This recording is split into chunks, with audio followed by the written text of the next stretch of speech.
आज मधुबनी की बात करते हैं। मधुबनी ज़िला के अलग अलग इलाकों में सड़क जल जमाव, बिजली, पानी और साफ सफाई जैसी कई स्थानीय समस्या लोगों के सामने आती रहती है।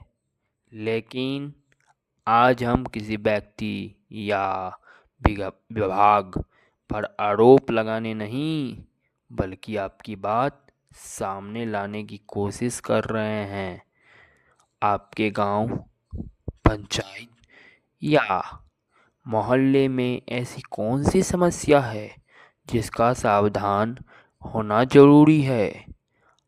आप हमें कमेंट में जगह का नाम और समस्या बताएं।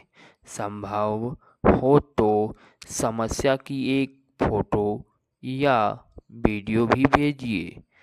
हम आपकी बात को उचित और सार्वजनिक तरीके से सामने रखने का प्रयास करेंगे, ताकि संबंधित विभाग तक लोगों की बात पहुंच सके।